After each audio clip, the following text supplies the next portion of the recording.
Quez motherfucking Watkins. Josh, my man, don't sweat. Those were the two standouts at training camp this year. You may not believe in them, you may believe in them, but this year when they play, they're gonna double moonwalk that ass. Still the cowboy, Mr. McLean. You Americans are all alike. But this time, John Wayne doesn't walk into the sunset with Grace Kelly. Scary Cooper, asshole.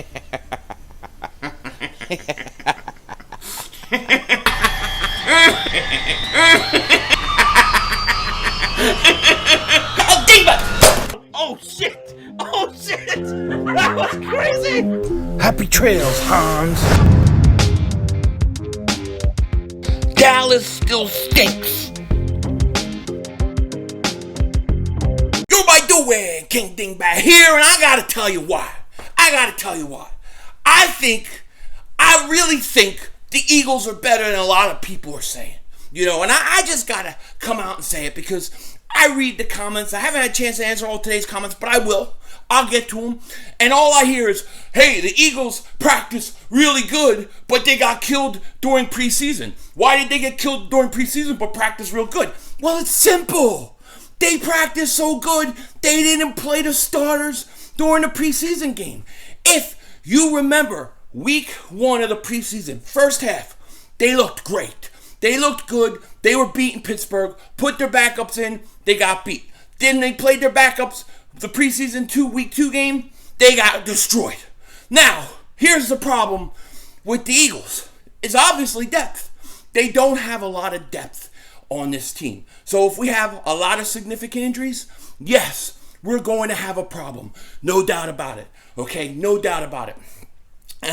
However, I think that this team is better than people think. And when I say that, I'm not saying they're going out to win a Super Bowl. I'm not even saying they're going to go out and win a division. I just think they're a lot more competitive and they're going to surprise a lot of people. That's what I think. That's the way it is. That's it. Okay? Now, there are two guys at training camp that stood out to me, okay? Quez Watkins and Josh Sweat. And we're going to get into it in a second, but before I do that, of course, click the link in the description and go over to Newsbreak, or if you don't have the Newsbreak app, get it and go watch me do some Italian Kung Fu, throwing some cannoli stars and all that stuff. Definitely check it out. Also, I want to give a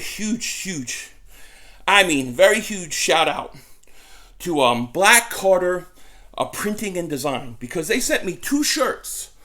One says this: Dallas still stinks. And the other one, I love these shirts, by the way, says Giants always stink. Because it's true. Dallas still stinks, and the Giants always stink. Very true statements. I will be wearing these week 3, and then the first game we play the Giants. I will definitely have those on. But I wanted to give a huge shout out to Black Carter Productions. Let me make sure I said that right. Yeah, Black Carter Printing and Design, not Productions. I'm also used to saying Productions all the time, but Printing and Design. And if you have it, or if you can, comment in the comment section so we can pin it. And then anywhere I can link to your store and what you guys do, let me know. But I wanted to thank you very, very much. I really, really appreciate it. Now, I'm going to love wearing that Dallas Still Stink shirt, especially around Mr. Mark Holmes and Michael Anthony. Where's the fitness? Because I don't know where it is. I'm still looking for it. All I see is nap time. Nap time. Now, what did I want to say? Yes, I know. I'm a little bit wound up today. I'm a little bit fired up because training camp is over. We have our last preseason game, and I want this team to play because I think they're going to go out and beat Atlanta. I think they're going to go out and beat San Francisco. I think they're going to start 2-0. Now, that doesn't mean they're going to win 10 games, 11 games, none of that. I just think they're better than people think. And I don't think saying that is putting too high of expectations or being delusional. I don't think it is. I think it's fair. Okay? And 2 of the guys that I'm really excited about is Quez Watkins and Josh Sweat. They have been the standouts at practice during training camp every single day. Every single day we hear their name. Every single day they practice, they make their presence felt, okay? And what's so interesting, specifically with Quez, was Quez Watkins comes in to training camp. He was ill. Remember, he was on the non-COVID-19 4 list, and he was basically not practicing. As soon as he got an opportunity to go out there and play and practice and show what he could, he just flew up. I mean, he jetted up the depth charts to like he was with the number one starting receivers. Within like a week, he's lining up with these guys, okay? And he's been nothing but fantastic. I think when you look at Quez Watkins, Jalen Reagor, because Jalen Reagor had, believe it or not, he had a strong camp, especially after Nick Sirianni got a ball in that ass. But he had a strong camp as well. And let me tell you, I think the Eagles have a triple threat at wide receiver. A young triple threat at wide receiver. That's going to take some time to develop. They're going to go out there. They're going to make some plays. They're going to make some mistakes. But by the end of the year, these guys are going to be gelling. They are dangerous. They are dangerous. You have Devontae Smith. You can't see that. You can't see that. Then you have Jalen Reagor. Did you see that? No, you didn't. Fat Flash. This is Fat Flash speed. You know what I'm saying? Then Quez. Goodbye. Done. So you have three guys that I think are going to be explosive. They can go long. They can catch the ball over the middle. They can do a lot of different things. They could take a 1-yard pass, a wide receiver screen, take it 80 yards, a slant, take it 80 yards. They can do a lot. I think you should be, and I don't care if you think the Eagles will be good. I don't care if you think the Eagles will be bad. I don't care what you think. But I don't know how you can't look at these receivers, these young receivers, and not be a little bit excited about the potential. Okay, I don't understand it because I think that these guys are going to go out and I think they're going to be pretty good. And then, defensively, Josh Sweat, he is better than Derek Barnett. Now, I say that, and in one way I'm glad for Josh Sweat, but I'm disappointed that we wasted a first-round pick on Derek Barnett. I think my most disliked video ever was me saying I didn't like the Derek Barnett pick. It turns out that I was right. Just got to put it out there. And the truth of the matter is, Josh Sweat has been better than Derek Barnett since last year. Last year, we all saw it. We all talked about it. He came into training camp, and he proved it. Now you have Derek Barnett. He's not even really practicing because he's got a hurt shoulder again. So it's like, here we go again.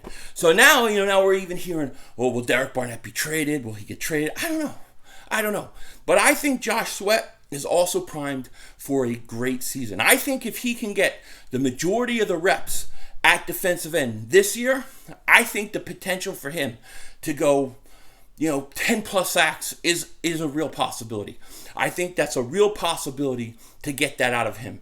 So Quez Watkins, Josh Sweat, the two standouts of training camp. No doubt about it. Now, my prediction going into training camp was I said the two standouts were going to be Quez Watkins on offense and Kevon Wallace on defense. Now, I was wrong about Kevon Wallace. He got hurt with the groin. He hasn't had a chance yet. I still think there's something there, though. I still think we have to be a little patient with him. Josh Sweat was the guy. And Josh Sweat is now your starting defensive end. I don't care what anybody says. And Quez Watkins is one of your starting wide receivers. So I'm very excited about it. Other guys like Jordan Mailata clearly won that left tackle battle. And really, the most disappointing guy this training camp is Andre Dillard.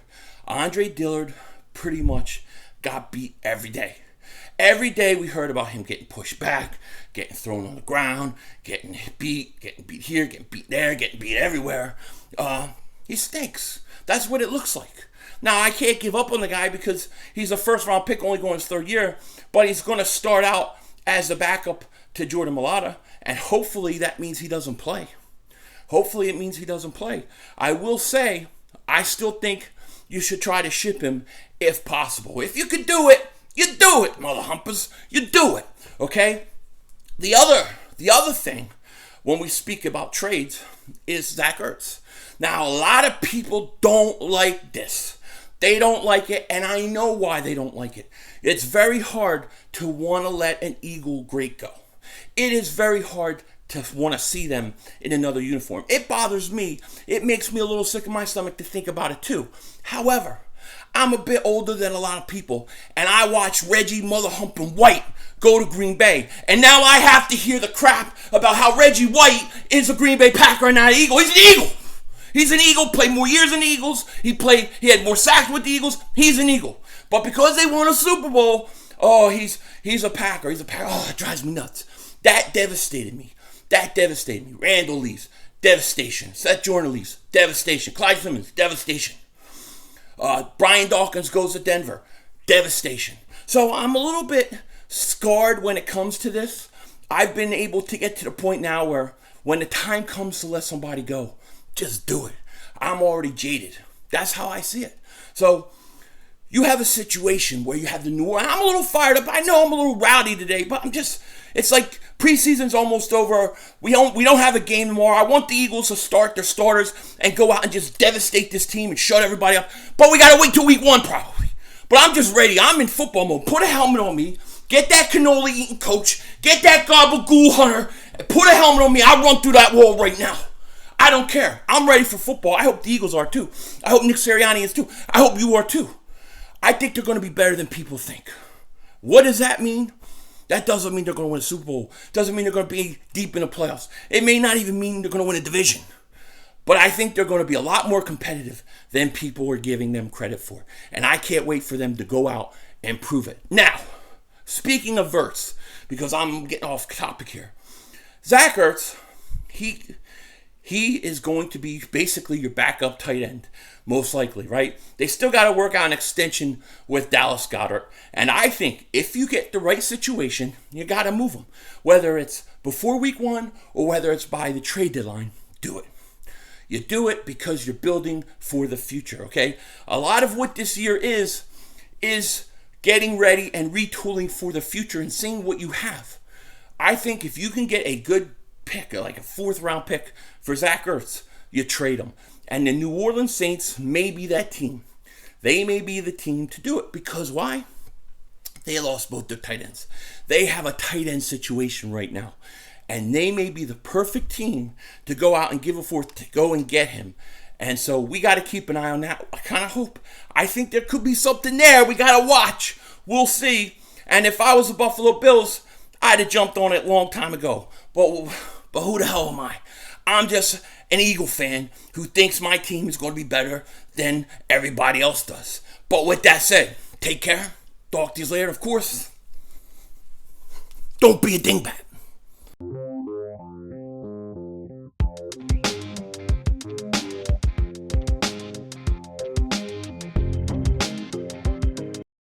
Hey, Philly 500, what do you think about the Dallas Cowboys this year? They stink! Hey, Philly 500, what do you think about the New York Giants? They always stink! I love it! We coming for Dallas. We coming for the Giants. We coming for this horrible, horrible NFC East, which the Eagles will be competitive in this division. No question about it. They are going to be in it in December and have a chance to win this division.